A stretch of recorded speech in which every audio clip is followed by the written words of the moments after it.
This episode of Practice Disrupted is supported by Monograph, the cloud-based practice operations solution built for architects by architects. And Twinmotion, the simple, real-time rendering solution to create high-quality imagery, client presentations, and interactive experiences that help communicate your design ideas fast. I'm Evelyn Lee. And I'm Janine Chastain. We're collaborating on curated conversations to explore how the industry is changing. Together, we'll find ways to create new solutions to current challenges while elevating the value of architects. Welcome to Practice Disrupted.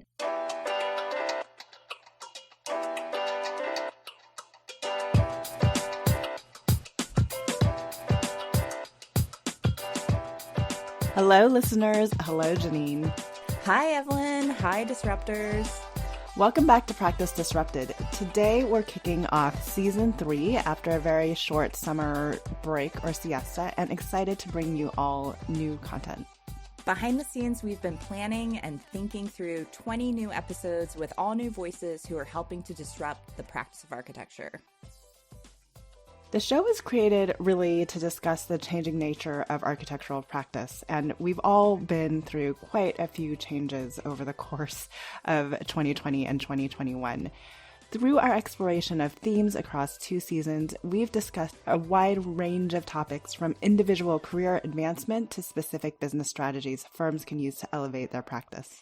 In this upcoming season, we'll continue to expand our research in the areas of innovation, new business strategy, professional development, entrepreneurship, EDI, and architecture. And across our growing list of episodes, you can find a diverse range of experts that dive further into each of these topics.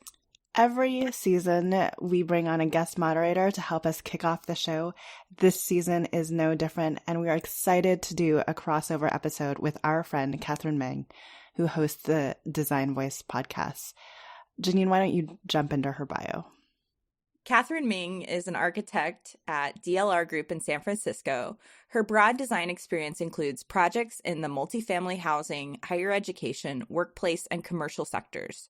Before moving to San Francisco, Catherine practiced in Shanghai and New York City. Catherine is also the creator and host of the Design Voice podcast, which seeks to elevate and amplify the voices of women in architecture, engineering, and construction. Each episode features honest conversations with women who shape the built environment. By sharing her guest stories, Catherine hopes that her podcast serves as a source of inspiration, education, and empowerment to everyone in or aspiring to join these professions. Catherine received her Bachelor's of Architecture degree from Cornell University. She lives in San Francisco with her husband, toddler daughter, and Maltipoo. Let's cut to the conversation.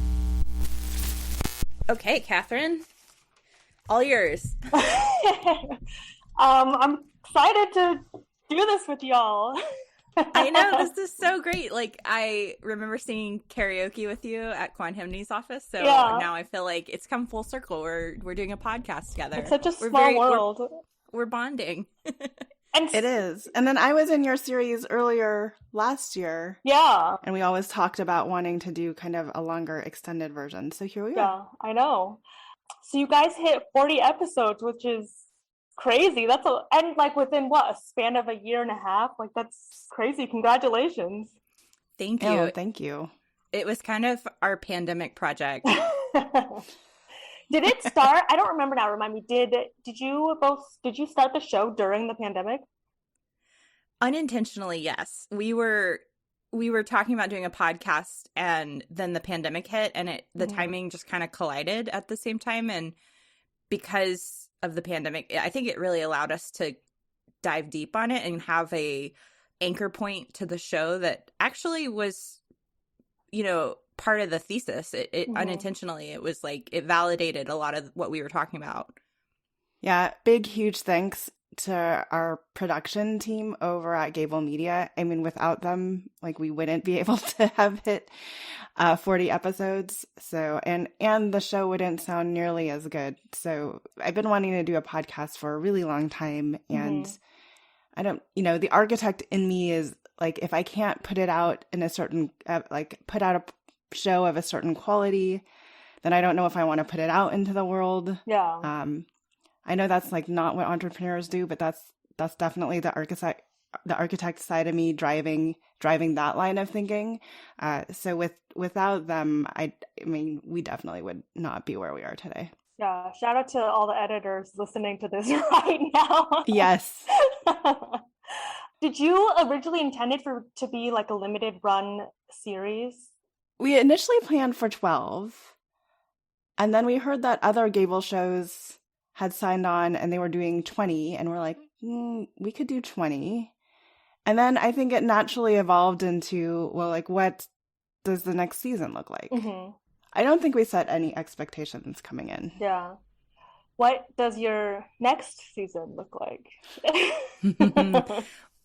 That's a good question. I think we've learned a lot. Now we've done 2 seasons and we've had on, I think, over 50 guests on the show. So just speaking to so many different individuals, we realized, like, okay, there's really, they're validating what we're saying. Mm-hmm. This is not just Evelyn and I having these thoughts on our own. There are a lot of practitioners out there that feel these things. And so by bringing them forward and having conversations about them, I feel like we've learned a lot, and that's helped us focus more into additional topics that we want to cover, figuring out like where the gaps are that we're not discussing. And so I see it as like it's a body of research, and this has just allowed us to really sharpen our focus. Mm-hmm. You'll see a lot of the things that our listeners have told us they liked. So we are definitely going to be continuing various different series like the architecture, and we'll have a few of those individuals.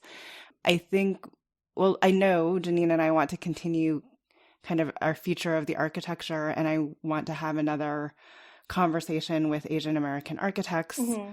We're actually hoping to group those into a more structured program that then firms can offer as a way to actually begin to have conversations about EDI, especially if their leadership is not currently reflective of where they want to go. Yeah.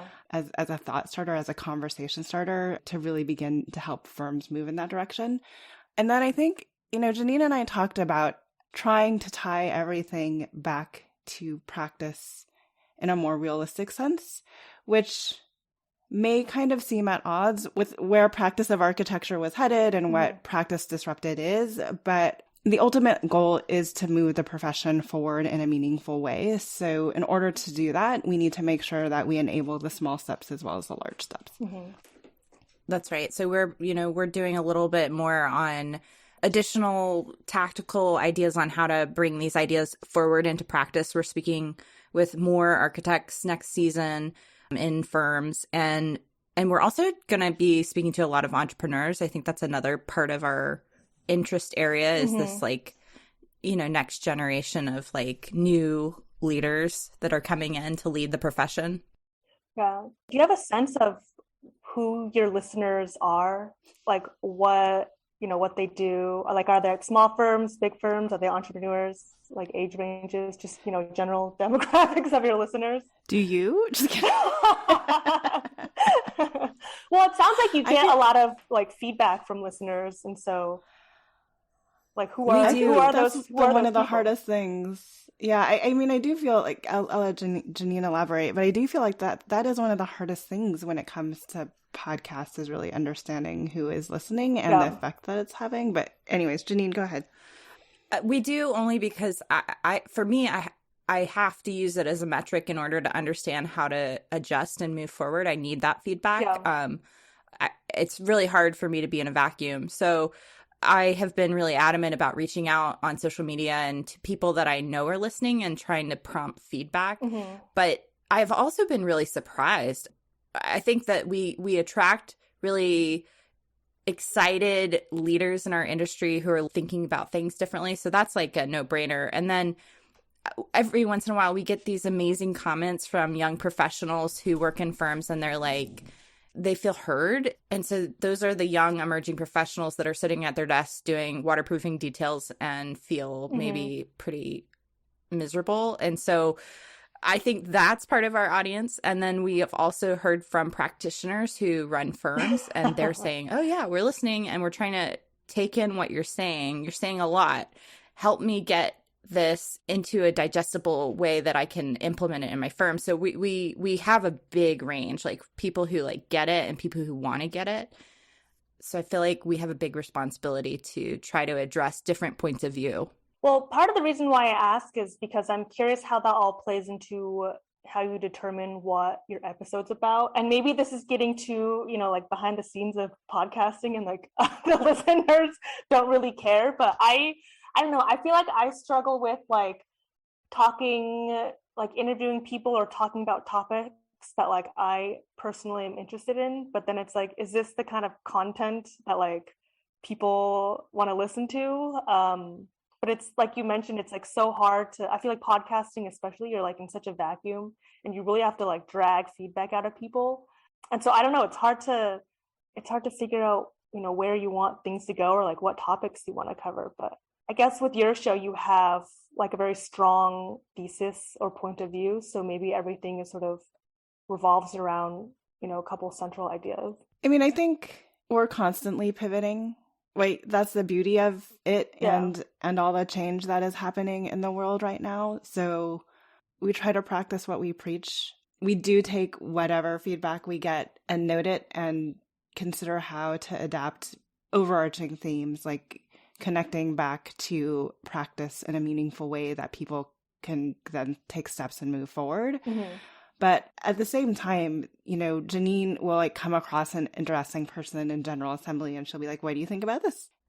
Yeah, to the pivot point, we changed like the first season, like Evelyn and I were learning how to work together and like bringing our ideas forward. And so I was very prescriptive. I like mapped out, I'm like, these are the topics I want to go through. And it was pretty rigid. And then we moved into the second season and I think we ramped up in our confidence on things and there was more, less rigidity, more flexibility.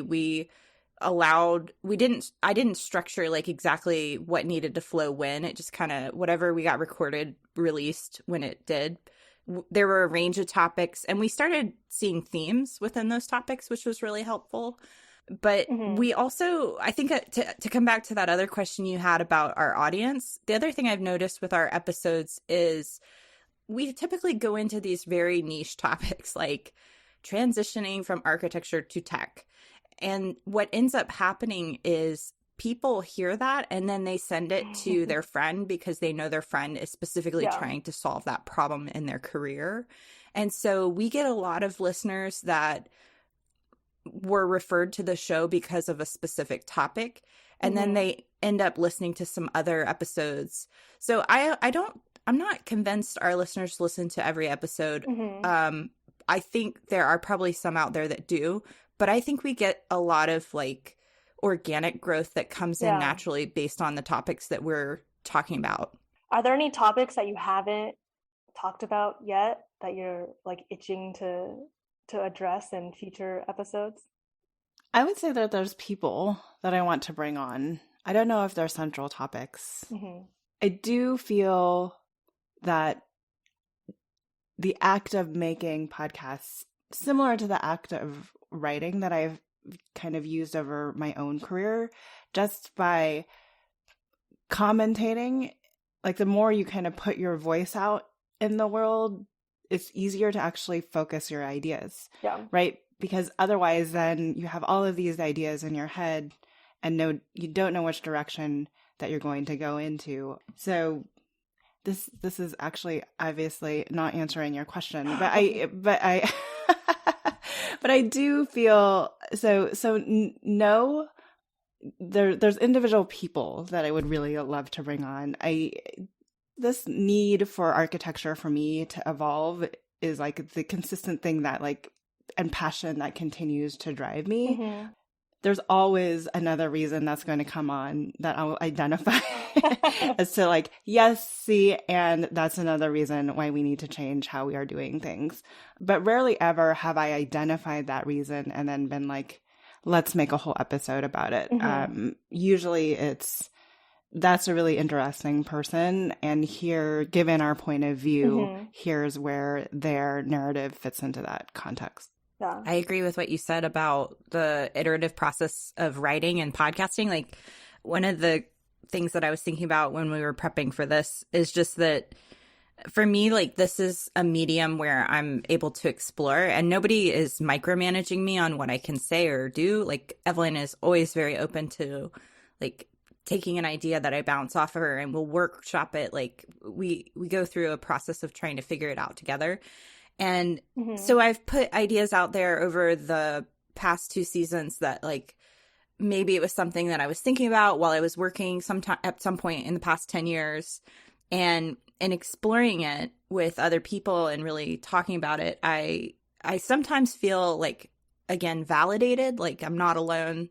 People agree this is something that is not my isolated challenge.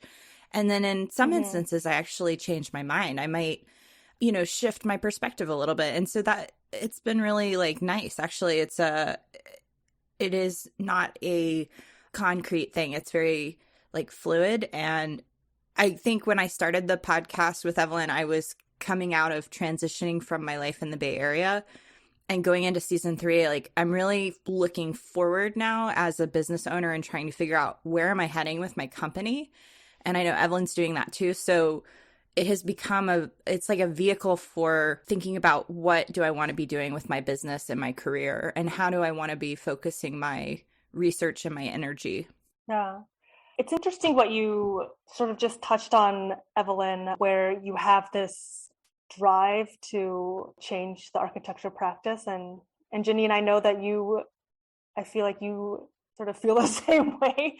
And you both aren't, in, I guess, like traditional architecture firms or like in, like traditional practice anymore, but you're sort of in these like architecture adjacent, I don't even know how you would describe it, like architecture adjacent or like related fields. But it seems like you're both also like still really invested in the profession. So like, what is it about it that even though you've kind of left, like sort of keeps you still wanting to like push for change in the profession? So my answer applies to like all the reasons why I stay involved in the AIA. And it's the people in the architecture community really are an extended family for me. And the way we think is so intrinsically unique to our training. It's just a unique community that I love to be a part of. When I went and I pursued my MBA, my first year while I was at UCLA before I transitioned to the Presidio, I actively cut ties with anything architecturally.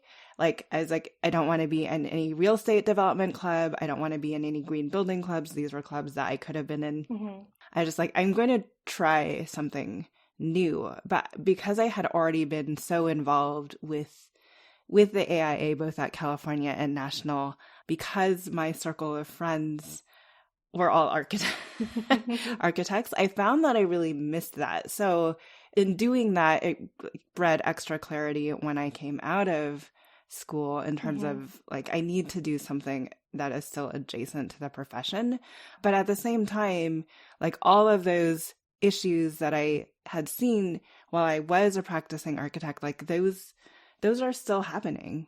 And now having a more entrepreneurial hat on, now having my business hat on, now being in not only tech, but being in a very intentional company who is so concerned about the development of their people and how well they care for employees. There's many reasons why architecture obviously can't support their employees the way technology does, but there's so much more that we could be doing out there. I want to see architects succeed. My thing lately is I'm tired. I'm tired of all of the complaining that I hear from architects about how we've given everything away. Yeah. How other people have taken over our space. Yeah. And I was like, okay, well, let's do something reframe. about it. Let's flip this conversation. Yeah. Right. Like if we were in any other industry, like it's not like the moonlighters are taking away my job. It's like, or taking away my projects. It's like, okay, what are they doing that I'm not doing that I should be doing to win those projects? Right. The reframe is very different. I want more architects to think that way. Likewise, because I was involved with AIA and AIS coming out of school, and I served as national president of AIS, which feels like ancient at this point. But I really saw the profession as a community. It is a profession. We are an industry that is connected by professionals who are in a network. And while at the individual scale, when you're working on your computer, it might not feel that way. You're just working on your computer and your project with your client. We are a community, global community of leaders who are working behind a very old profession. And, I reject the idea that when you take a step off this path that you're not part of this community anymore.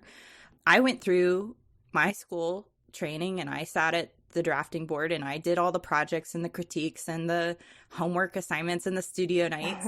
And I did my internship time, which felt like jail for me, but I did it. And just because I'm not going to practice in the same way that someone else is doesn't mean that my contributions to the profession are any less significant. Yeah.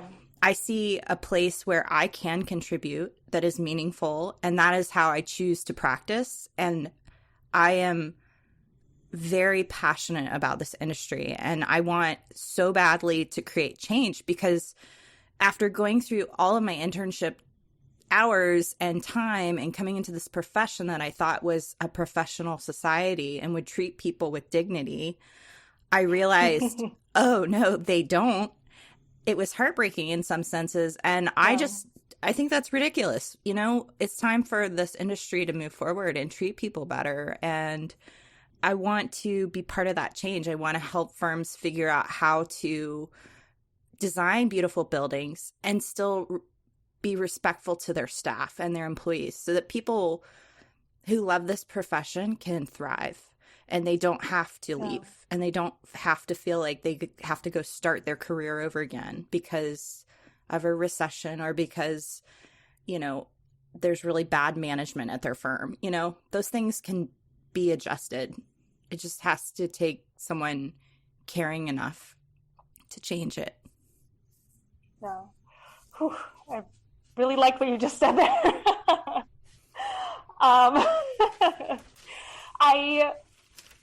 I feel like that mindset of like, I don't know, like if you're not an architect and you're not part of the community anymore, I feel like that mindset is so pervasive even within the architecture community, where like if you're not a designer with a capital D, like maybe you're not as successful as an architect if you're, for example, like the specifications writer or something. And I feel like there's so many facets to the, like the architecture industry itself, but then all these like tangential, like related fields. But I don't know, I feel like architects, I don't know what it is about the mindset where like people seem kind of snobby to me sometimes about this, where like there's this idea of like how you're supposed to be in the profession. And if at least a lot of the people I speak with, they have a hard time of like letting that idea go and like transitioning to something else, even though like they're clearly, feel like they're in jail, like being an intern somewhere.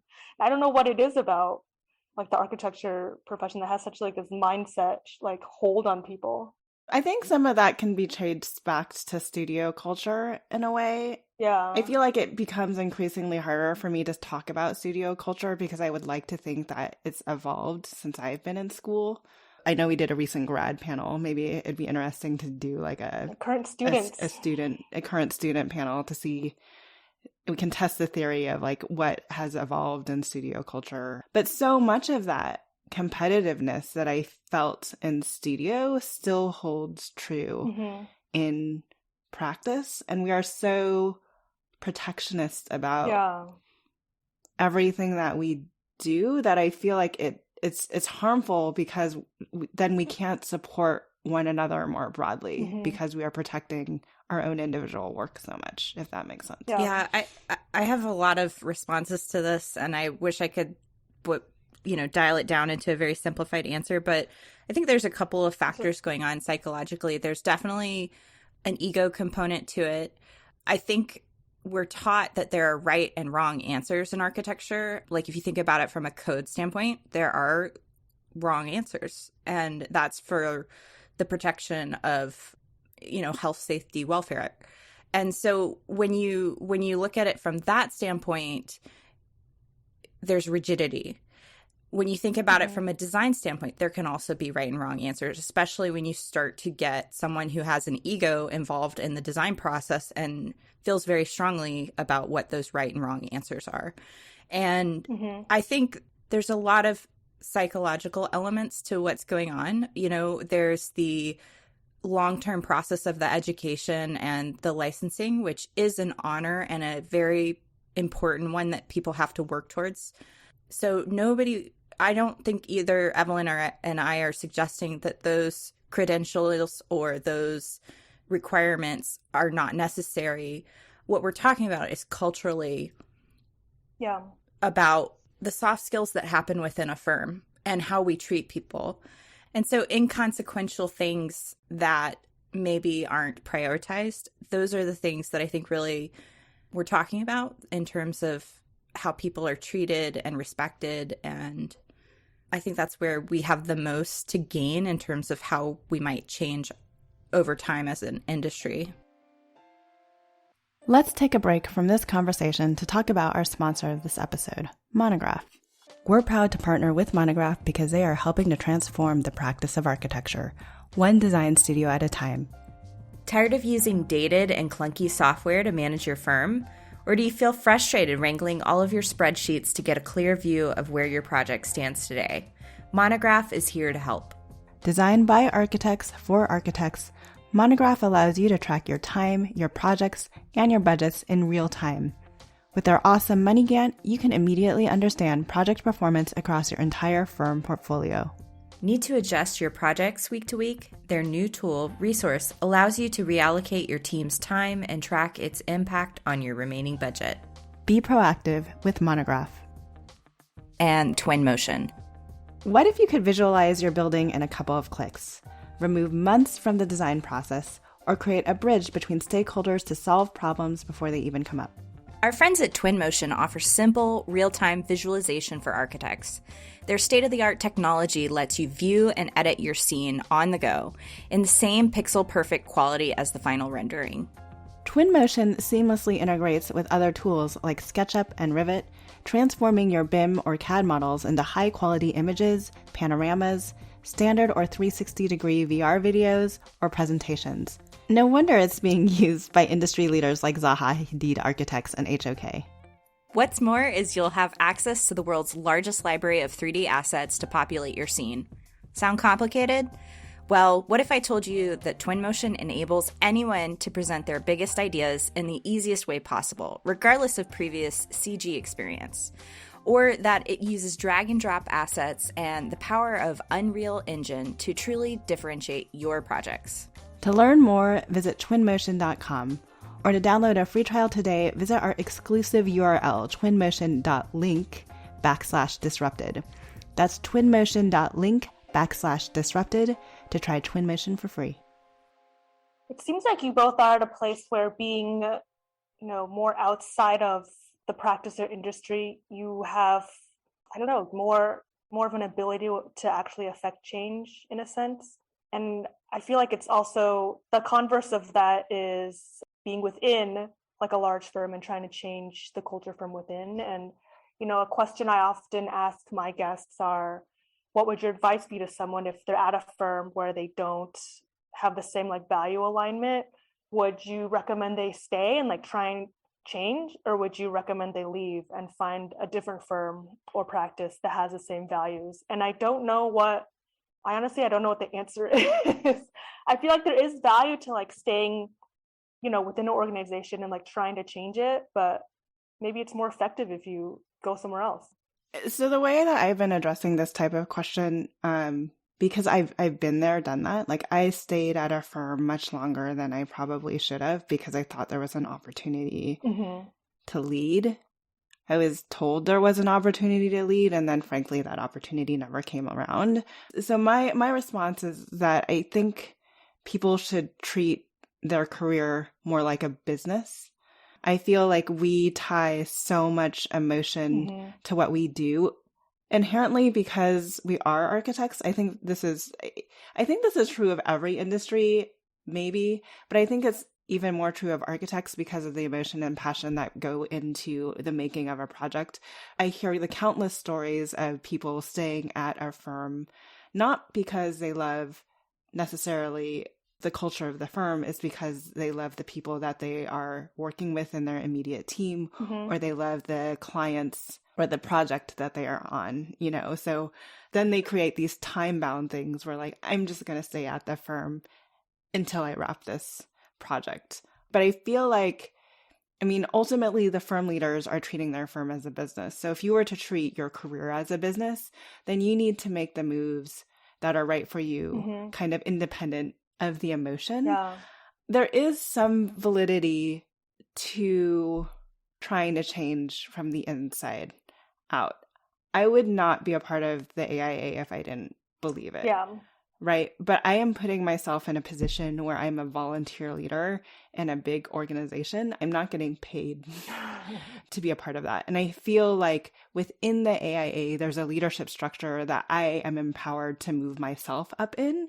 Within a firm, there's only so much you can do unless you are truly empowered to move forward.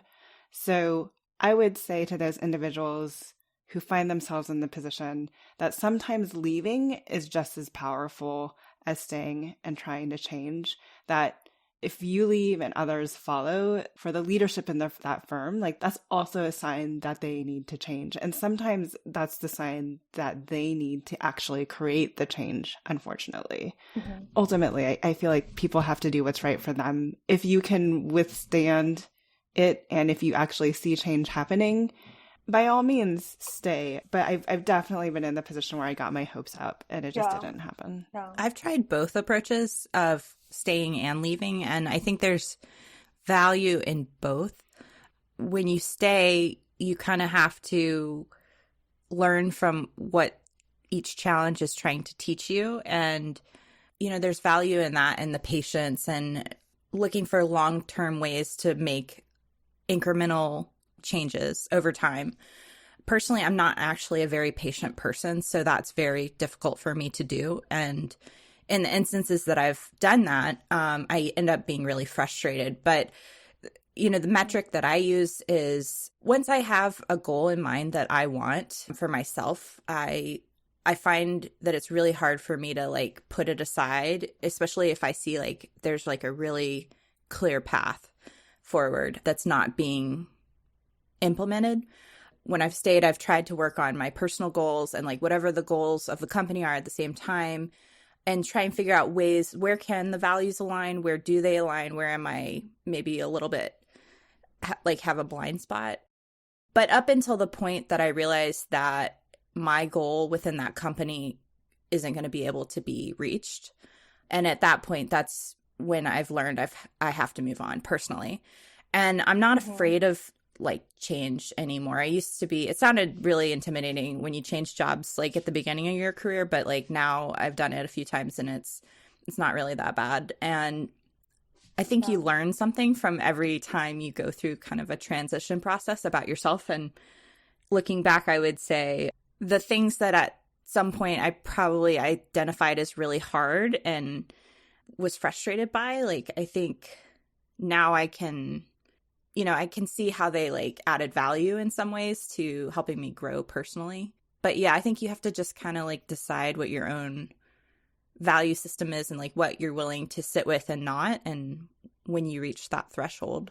Yeah, this is something I personally struggle with a lot, because I feel like I'm sort of in the opposite situation of you guys. Where like I'm at a large firm and it's like deep in this like large corporate firm, and I like never intended to work at a large corporate firm, right? Like I was at a small firm that had like a great culture that Janine, you know well, and then we were acquired by DLR Group, and so all of a sudden now like I basically like woke up the next day and like was part of this like huge corporate structure, and I'm still sort of working through that, like, oh, do I want to be at a large firm or do I prefer a medium firm?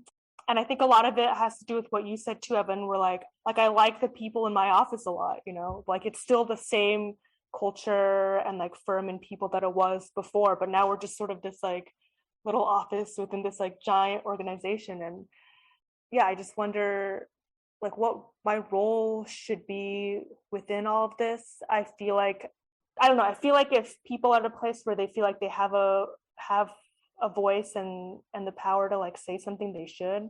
And I feel like I'm comfortable enough to like say things without being worried that I'll be like fired or something.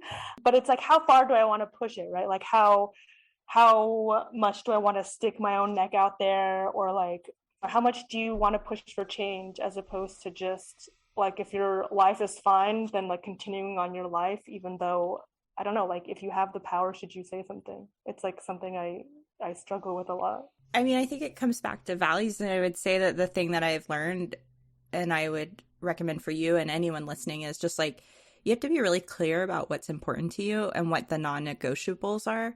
So like for me, I knew coming into this industry, being a leader was really important to me. So if I was putting into situations where I was not allowed to lead, I didn't have a voice, I wasn't being asked to speak up, or I was actually being, in some instances, asked to not speak, those things are non-negotiables for me. I can't do that. That's not who I am, and it's not why I went to architecture school. It's not why I want to work at your firm.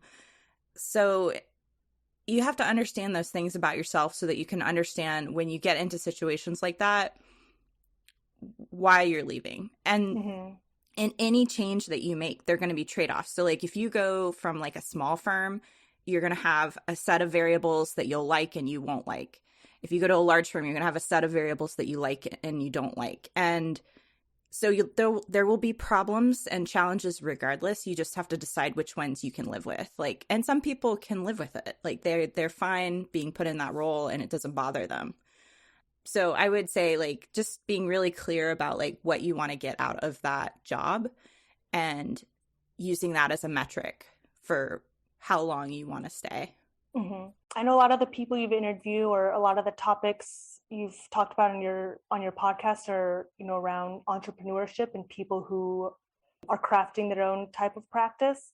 But I think from where I sit, a lot of the architects I know, they work for other people. You know, even if it's a small firm or a large firm, like you're working for someone else. And so I don't know, what are your thoughts on how people who don't have their own practice or don't want to start their own practice, like they're happy within a firm, but like, you know, how can they push for change in the profession? Like what can individuals do to push for change?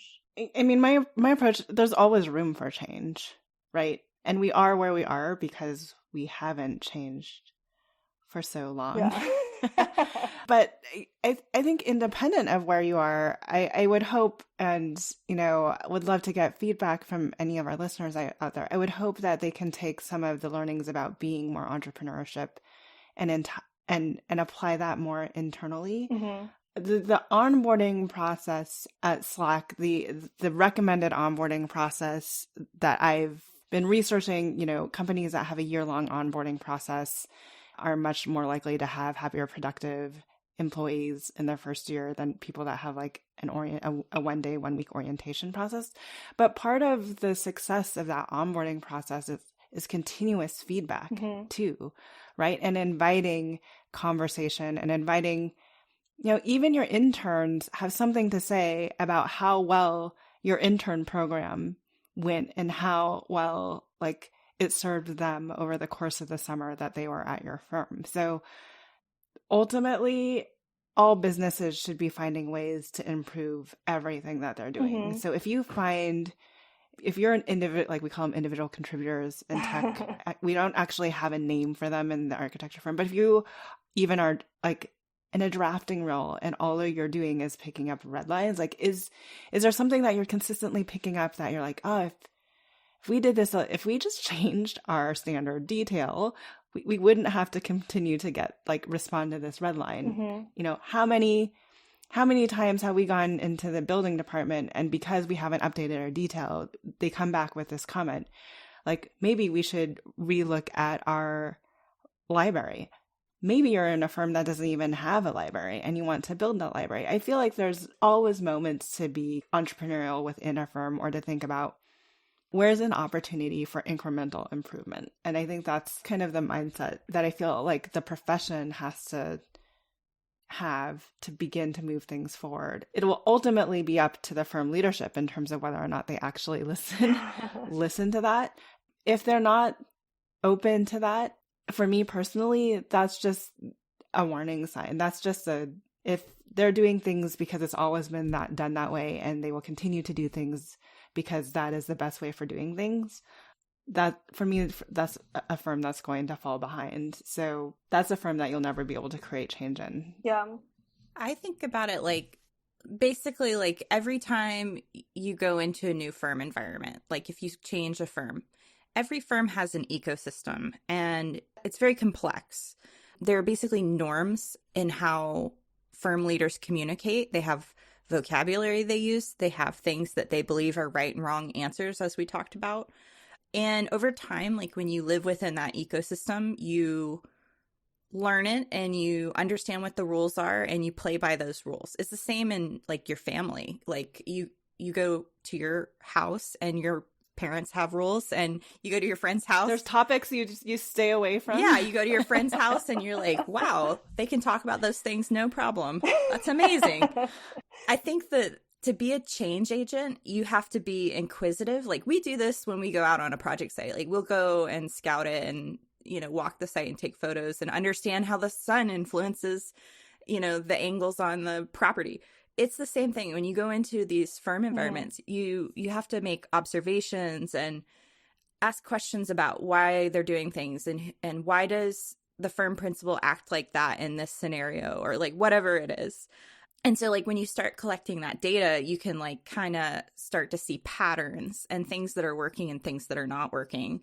And I think that's really important to also like look outside of your ecosystem. So like that's why being involved with the AIA is so helpful. Like when you go to a firm tour, like I know AIA San Francisco, Bay Area Young Architects, they do firm tours so you can go and see how these other firms operate. It's really informative to being able to say, how do they handle this specific issue?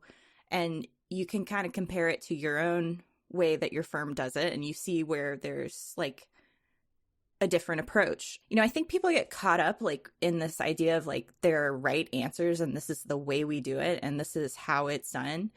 And to implement change as an individual, you don't have to blow it up to change it. You can make small change.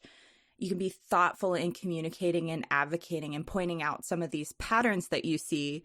And for people who are patient, like you can make change over time. For people like me who are very impatient, you can want to push it through. But I think the most important places to make sure that you're advocating for change is anytime it impacts people, like in the staff environment or, people working on your projects, people who are trying to figure out their career development, like take care of your team. Like that's really, in my mind, where the change is needed the most. Janine, I wanted to ask if you could talk a little bit about what your business is. I know you have your own consulting business, but I want to hear more about that. Oh, yeah, sure. Because I think a lot of what you're talking about, I imagine you like sit your client down and you're like, blah, blah, blah, blah, and you can like say all the stuff that you like just said, basically. Sort of. It varies. I feel I'm a consultant. I work with architects and business owners who are trying to do good in the world, and they have a really strong business idea and they're trying to run their company. And usually they're architects and they are connected to the architecture industry in some way. Basically, so my training is part architecture, part business, and I blended that together to think about like business strategy. And I feel like I go in and I sit with firm leaders and I hear what they're struggling with, and I make observations about what's happening with the operational side of their firm or with the people part of their firm. I'll listen to sometimes the staff and try to tease out like what are they saying about what's actually going on in the firm. And I work with those leaders to design solutions to the business around solving Mm-hmm. those problems. So sometimes that's like, so people who know me, they know my background came out of marketing, and actually Sylvia Kwan, who works with you, hired me for my first marketing gig. So sometimes it's in the realm of like marketing specific and communication specific things for the business. I've also Mm-hmm. done a bunch of work with firm leaders around leadership and mentorship staffing challenges. And I also talk to business owners about overall business strategy when they're just, sometimes they're so focused on their projects that they're not thinking about the business as a whole. And I've found success in kind of just being someone who listens and helps them try to like problem shoot those challenges and come up with like really tangible solutions. How long do you usually work with a firm? Do they hire you for like a specific, short period of time to work on one aspect, or is it like a long-term relationship? Most ideally, it's a long-term relationship, but it varies. And sometimes it's project specific, like there's, a specific task that needs to be completed. And sometimes, like Evelyn, it's very collaborative over a long period of time. And in those instances, I really get to understand the leader and the psychology going on with the leader. And like there's like a trust that I get to develop with them over time where we can talk about a wide range of issues and really get into the meat of like bigger, broader, long-term strategy to support their business. It's kind of like, I don't know, tiny bit like coaching and consulting and therapy all in one. I interviewed someone recently and she said they had hired a firm therapist at one point who like came in and like talked to everyone, and yeah, it sort of dissected like the state of their firm. Yeah. Yeah. And I learned how to do this by just working in so many different firms and working with so many different leaders. Like, maybe my career up until I started my business full time wasn't totally what I wanted, but I gained so much value out of being inside of firms and seeing how they operate and working at different types of firms. So looking at how large firms who have corporate structures are very different than medium-sized firms. And I just, I really want to say that I'm grateful to all of my mentors that like I worked with who have basically been entrepreneurs in the architecture space and mentored me in what it means to be entrepreneurial, what it means to go out and start a firm when you're in your 30s. And I feel like while I didn't grow into being a licensed architect who runs my own practice, I feel like I'm honoring them by being a firm or like a business owner in my 30s that, is trying to figure out a different way to give back. Yeah. Evelyn, I wanted to hear how things at Slack are going, and has your role there changed throughout the past year since you started? Well, definitely just because what the office is to everyone has changed. And also because Slack, even with our product, we went through a revolution in terms of the employee experience that we want to have. So we were very much an office culture company. 5% of our workforce was remote. Of our then close to 3,000 global workforce was remote. Now we have essentially gone digital first, which means with the exception of a few teams, like people have really great flexibility of when they want to come into the office. And we're being really conscientious about what that means in terms of equity and growth for individuals. And we're being really intentional about like everything that we do, what that means from an operations policy and process place, from everything from decisions we're making about how we hire people. We've been hiring a lot more people remote, which means that I feel like we're getting the best talent no matter where they live, because inevitably you're going to have people that no matter how much you pay them, their circumstances don't allow them to move to a place that is closer to the office, right? Because you're essentially uprooting an entire, a person's entire life in those Yeah. instances. So I feel like we're getting the best talent no matter where they're located, but our statistics have shown that our most recent, like the last year of hiring, we've had greater diversity in the demographics of the employees that have joined Slack than historically the past 5 years or 7 years that we've been a company. So right now I'm in that work stream of help us think about the employee experience from all of these different angles, even as we look to open up offices and what does that mean? What does the change management look like? What behaviors do we want to encourage in our office that we might not have been seeing before?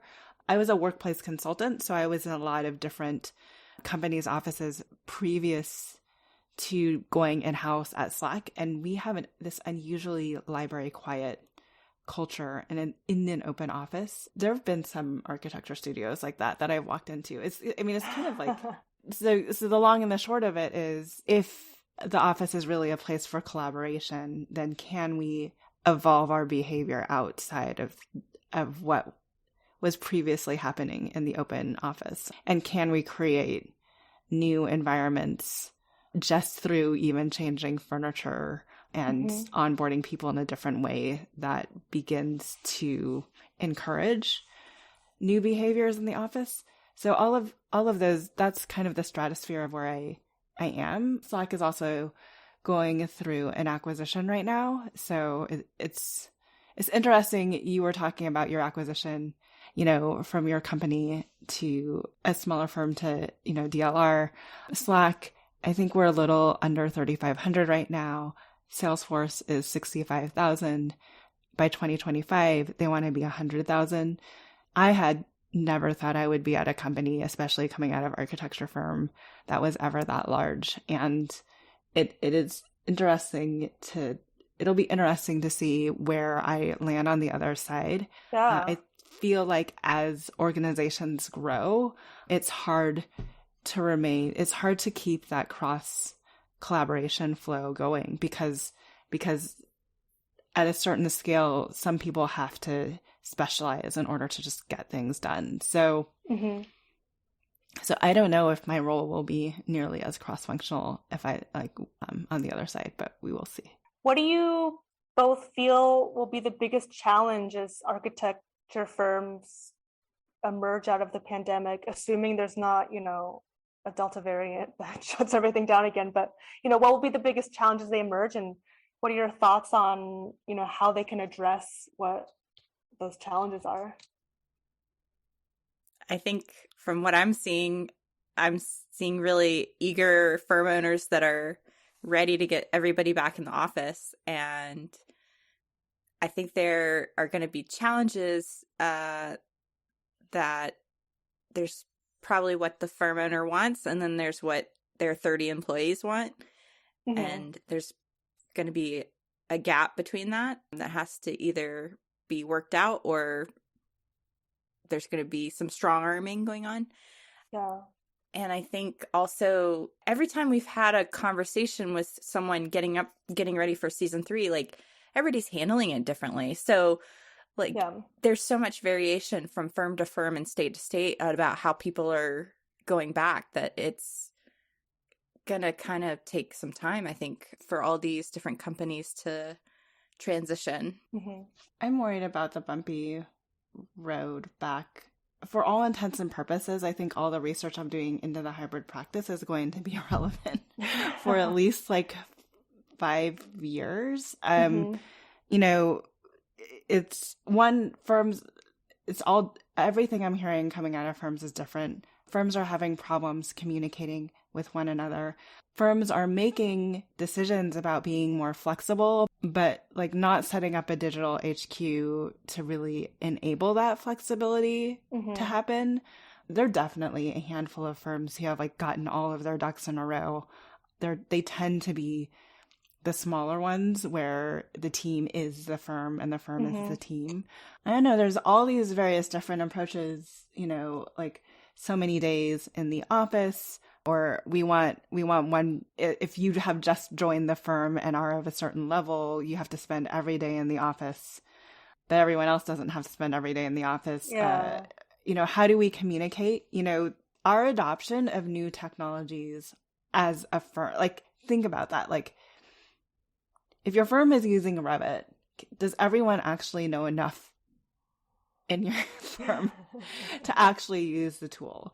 So now if you think about creating a digital headquarters, like trying to get everybody on Teams or Slack or in Google, like, there are firms that have adopted this, but then if you like do a survey, like, not everyone is using the tool. The management behind like the behavior change that needs to happen to make it successful is not there. I think the firms that are more agile, that are open to prototyping how they're working and figuring out what works best for them coming out of it, and is communicating and getting feedback from their employees, are the ones that are going to be the most successful. I feel like the firms that are trying to set up policies in a vacuum, or trying to bend policies because that's what they think is right for the firm, are going to struggle more. I mean, I talked to a small firm practitioner and they were like, oh, well, our people really love being in the office. So like they've been coming back to the office, but we've been talking about having more flexible time. And we're worried that if we give them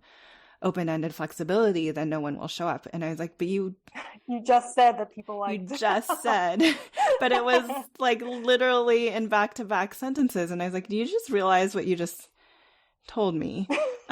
So I don't know. I would encourage firms to like actually kind of, and firms are doing a lot of surveys, but actually take that feedback in a meaningful way and create policies collaboratively. I think people will understand the decisions you make behind why you have to be in the office X, Y, and Z days, rather than just being told, we need you in the office X, Y, and Z days. Like, that's, bring everyone along for the ride. And I feel like that's where architecture firms struggle the most. But if you tell everyone why you're making the decisions you are, and you over communicate, which I think is a lesson that we all learned, like, we could do better through the pandemic, I think no matter what, you'll be better off in the end. I think you're right that no one really knows what they're going to, a lot of people don't know what they're going to do yet, and everyone will end up doing different things. And I think it'll be really interesting to see how this all plays out over the next like 6 months to 2 years. Right. Yeah. I do encourage, though, firms. I mean, here's where I really struggle with architecture firms. We are so incredibly creative when it comes to our projects, but when it comes to like execution, like project management, implementation, we are like, this is the way we've done it, and we will continue to do it because this has worked for us. Like, why do we struggle so much to apply that same level of creativity to kind of how we go about doing our work? And maybe that's a rhetorical question, but like, for me, I'm just like, we're naturally creative. We are constantly asking our clients to be uncomfortable in our design process, yet we cannot be uncomfortable in our own business.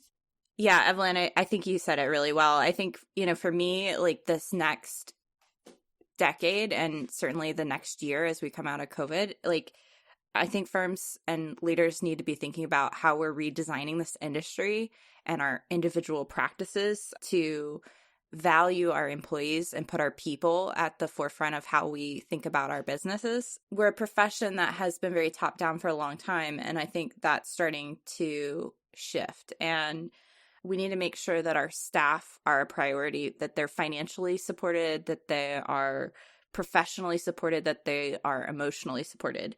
And in order for them to deliver their best services and design great projects, like, show me an award-winning project where the staff didn't want to leave after CA. Show me a firm that's able to retain their people, and where people who worked on the project felt like they really got something out of that project, and it's beautiful, and it's sustainable, and it's, award-winning.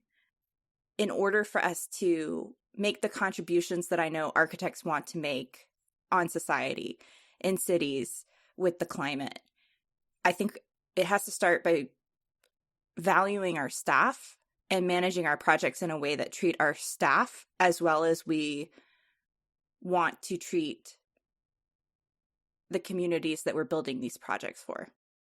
Do you have any thoughts or examples of what kind of services you think more architecture firms could or should offer that they're not doing yet?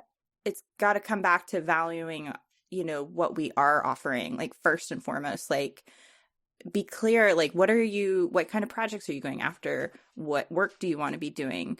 Are you taking on work just because you need work and you're worried that you're going to run off the cliff? Like, you need to design your project pipeline to chase work that you want and be persistent to bill for what you want, which I know is very like optimistic and doesn't always happen. But when we drop our rates, when we are not actually figuring out the staffing required to execute the project and then coming up short during CA hours, like, learn from that and like shift it. And those problems have to be addressed. And then I think the ad services, Evelyn, you probably can speak better to that. Yeah, I mean, I think so I was just thinking, a good example of this goes back to first season, our episode with Ilya Azaroff. Like, he serves underserved communities and he still manages to have and maintain like a very successful like and healthy employee relationship, even given his client type. So there's definitely like opportunities to find efficiencies. MK Think started their strategy group because architects were brought to the table. Architects are brought to the table too late, right? Like, usually our point of entry for the most part is an RFP or after clients have decided that they need an architect. So for them, strategy was a way of getting in the door earlier and truly being a trusted advisor to an organization. There are all sorts of opportunities around just applying the project management skills that we have to reorganizing systems and operations orders, like operations processes and policies in organizations to get on that front end, to move the needle and actually be the decision maker saying like, you can do this within your existing footprint. Or if you want to be an organization that makes a greater contribution to the community, then you shouldn't be putting your office in Class A built like office space, like on the, the upper floors of the high-rise tower. Like really like be in the mix to talk about like where people should be locating their buildings, not just be brought in afterwards. Yeah. There's so many opportunities out there if you think more entrepreneurially about what you can be doing. And then, everything that we've really talked about is all pre-architectural services. I think there's a wealth of like, how do we engage post handover? There's other opportunities, even at the residential level, even at the commercial level, at the institutional level, that we can help on the operations side.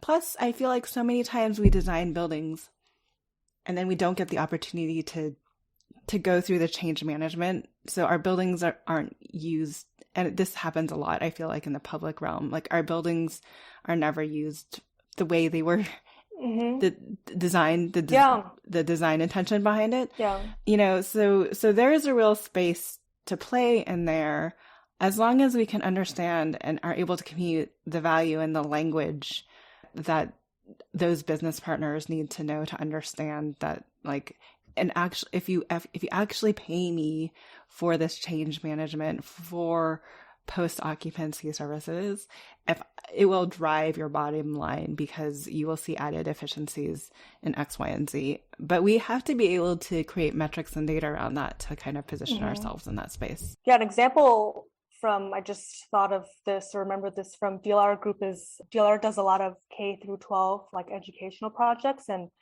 we've the firm has invested a ton of like money into research and development to like figure out the best ways that, like what kind of spaces are most conducive to like younger education, like learning. And and things like that, and like understanding the best ways for people to learn, and then using that to inform, how they design these K through 12 projects. But then these spaces end up being so different than what a lot of like teachers like are used to or like know how to teach in. So then there's this whole other sort of service that they've developed where it is all about teaching like people how to use the spaces they've developed. So it's like you design a space and then you also have people pay you to teach you how to use it. Yeah, I know it's really challenging, and especially working today, like we always feel like we have so many competing things on our plate, like someone's emailing us, we have a project deadline, and especially firm owners. I don't want to beat up on firm owners because I know running a business is really hard and there's a lot of complexity to manage. But I think what the point is when you intentionally manage around the complexity that is going to have an impact on your profit, it's important because it benefits so many other factors of your business. It allows you to scale, it allows you to treat your staff well. You can diversify into doing other things. Yeah.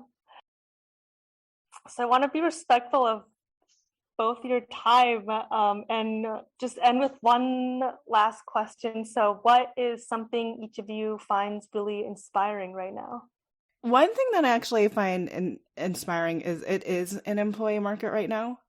I've been in a lot of social media channels and social media groups that are, people are asking, like, my firm is not being as flexible as I would like them to be. Is this an opportunity to switch firms? Mm-hmm. So I think firms, like, I'm kind of excited by the fact that the firms are going to have to face this challenge like direct head on, Mm-hmm.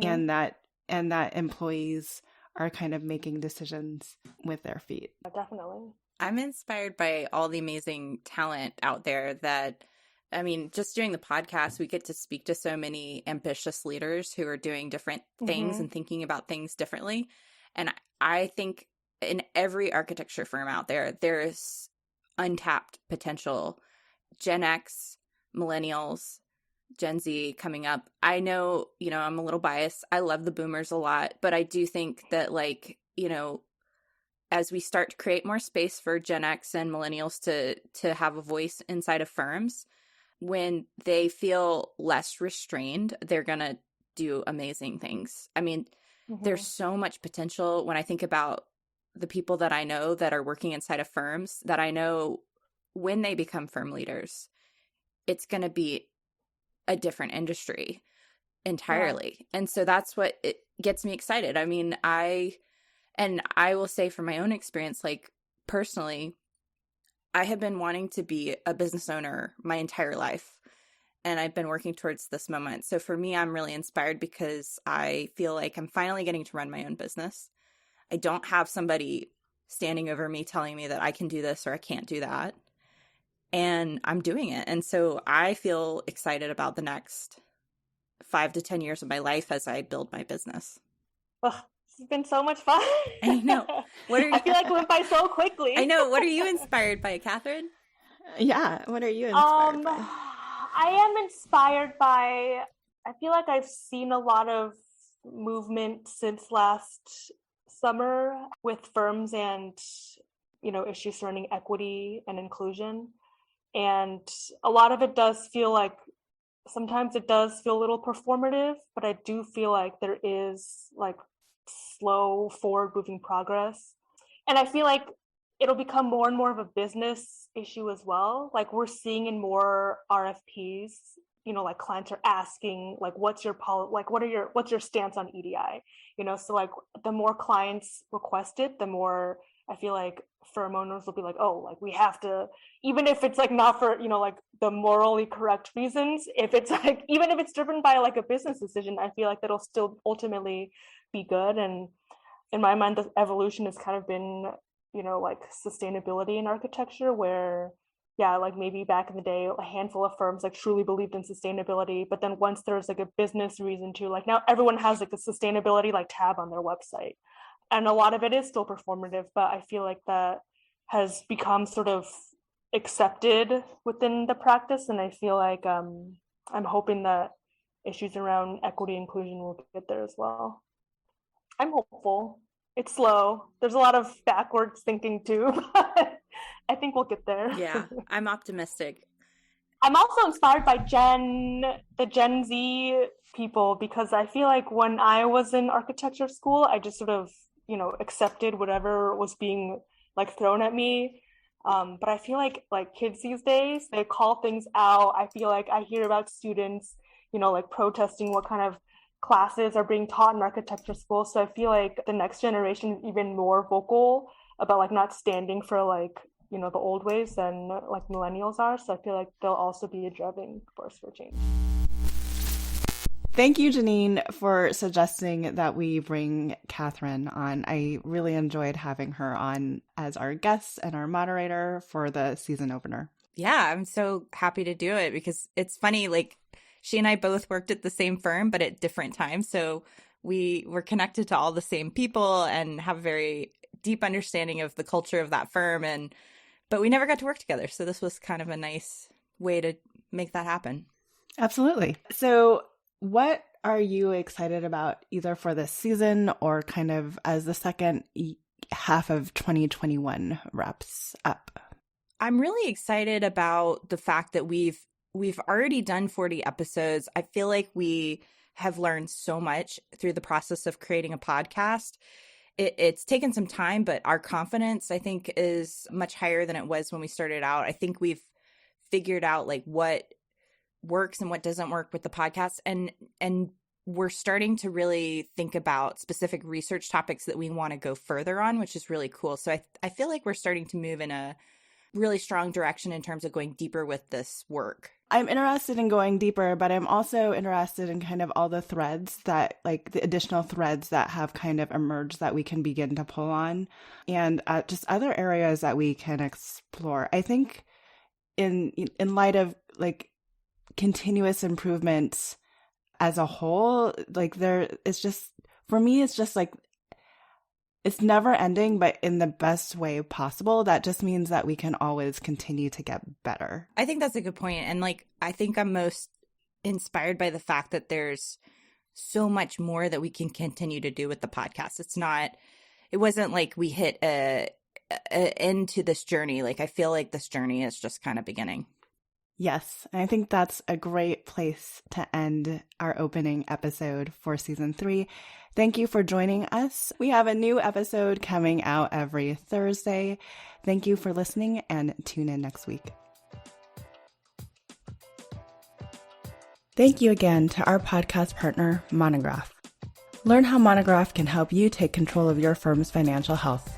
Follow the link in our show notes or visit practiceofarchitecture.com/monograph so that Monograph knows that you heard about them from us. Thank you to Twinmotion for their support of this podcast episode. Visit twinmotion.link/disrupted and try Twinmotion for free.